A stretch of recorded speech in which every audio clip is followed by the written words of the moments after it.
Hello there, Anonymous Andrew here from the Anonymous Andrew Podcast, available on all platforms.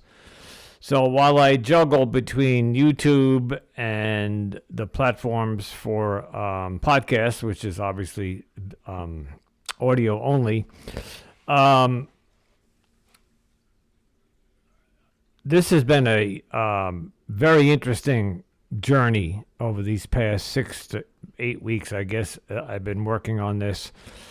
Everything from, as I mentioned many times, I'm producing this myself. So having a full-time job and going to support meetings in the evenings and therapy, it's tough to squeeze in interviews and solo podcasts and editing and promotion, trying to get the word out there through YouTube, through Instagram, through Facebook. It's a lot of work, folks. And so generally when I pop on here, it is because like somebody who's a writer or an author, they might have nothing for days that they can think of, and then one morning or one night, or they wake up and they all of a sudden they have something they need to write, or they have a subject and then they start writing about it. Much is the same with podcasts, especially when you're new and you're just starting off and finding the topics. Listen, in my head, I know about everything I want to talk about. I want to talk about how somebody can put somebody else through a 2-year hell relationship by abusing them emotionally and mentally and gaslighting them and manipulating and cheating on them, and then put their head on the pillow at night, especially when they told me that they were cheated on. I want to explore the red flags that were waving early in the beginning and throughout the entire relationship, and why let me finish the sentence. Why I chose to ignore them. I really didn't ignore all of them. I confronted them head on, some of them, but this person was very, very good, and very, very pretty and gorgeous. So she used her beauty to manipulate me. But I chose to continue to stay in this relationship, thinking that it would fix itself, it would work out, she would come around. I even tell the story of where we got engaged because I thought that might fix it. The Superman syndrome, trying to fix it from every angle, when I was the only one that wanted to fix it. The other person in that relationship had a private life, and they were off doing things that they should not have been doing, and I knew that, and I accepted it because of my own insecurities, thinking that I'll never find somebody as beautiful, I'll never find somebody like her. And I did fall in love with a version of her, but she no longer exists. And I'm still in love with that version, but it doesn't exist. Or does it? That brings me on to the topic that popped into my head. Let's just say that I've been made aware recently that this person might be interested in connecting. It has been a no contact breakup. Okay, so the breakup happened mid-October 2022, and there was it was actually Columbus Day weekend, and there was a few texts and emails back and forth, but I think at that point we both threw our arms up and said, I'm done. And we blocked each other and moved forward. And it was hard. It was extremely hard. My heart was just broken, shredded, stomped on. I'd like to think her heart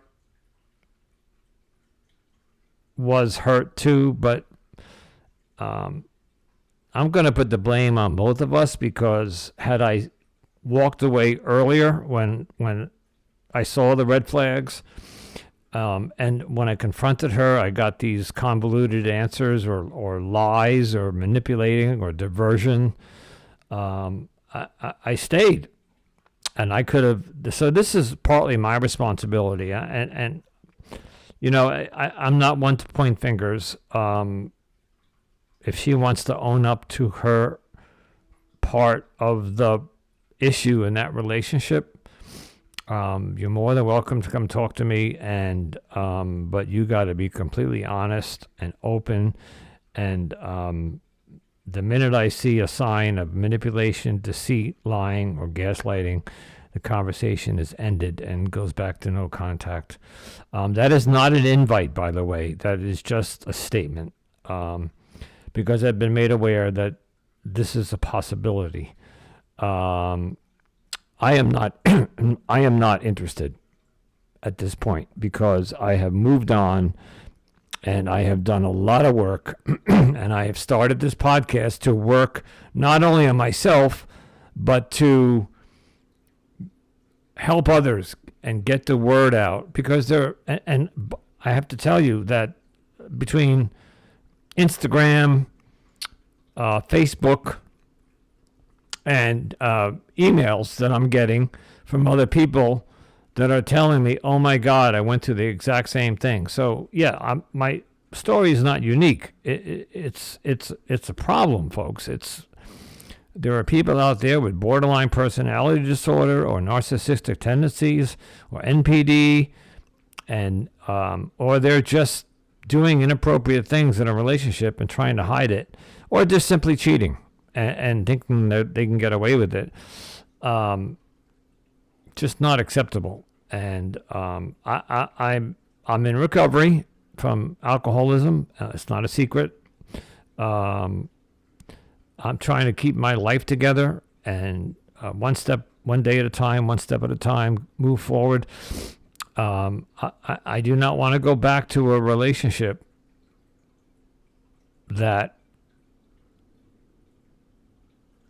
it was like one of those tree shredders where the tree trunk goes in and it comes out all shredded. That was my heart, She took my heart, shredded it, and then basically handed it back to me and said, here's your heart back, and it's in pieces. So I don't know why that person would want to come back to do more damage, or thinking that I'm weak and that I would entertain that idea. It's just not happening. I can't think of a scenario where that would work. So anyway, I am really, as usual, I jump on either my podcast or YouTube to just ramble about the thoughts that are going on in my head. Once again, it's a Saturday afternoon. I talked about this a weekend ago, where it's just a horrible rainstorm and it's windy and it's nasty out, and almost feels like COVID, like lockdown, like I'm just stuck in my apartment. But thank goodness for a microphone and a computer and a platform where I can get up and talk about what's going on in my head, and call it an audio journal, video journal. It's helping me, and it's also, I want to get the word out there that you do not have to live or be in a relationship that you're being treated poorly. There is a way out. It's not easy. I know in the midst, when you're in that relationship, sometimes you choose just to look the other way, or you just say, no, it's not. Well, in my case, sometimes the gaslighter will make you self-doubt, think that what you're thinking and telling or seeing is not really there. And but having done due diligence afterwards and knowing the truth now, that's no longer the case. So, okay, I'm going to pop this up on YouTube. So listen, Anonymous Andrew Podcast. I am on Apple, Spotify, Amazon, Google, Stitcher, Pandora, and countless more. They're everywhere. And tonight, I am recording an interview with somebody who did go through something similar, but it was a marriage.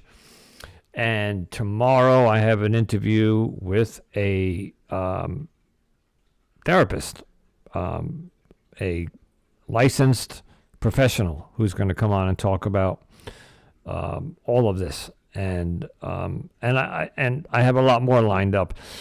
Unfortunately, the holidays are here. You know, this is actually Palm Sunday weekend, and then I think Passover starts in a couple days, and then the kids are off from school, so everybody's just like around the Thanksgiving and Christmas holidays, you're off doing your things, and it's very hard to pin down people for an hour to do an interview. But we will get there, okay? One day at a time, okay? All right. Anonymous Andrew signing off, saying, if it feels good, do it, but please choose wisely. Thank you. Ciao.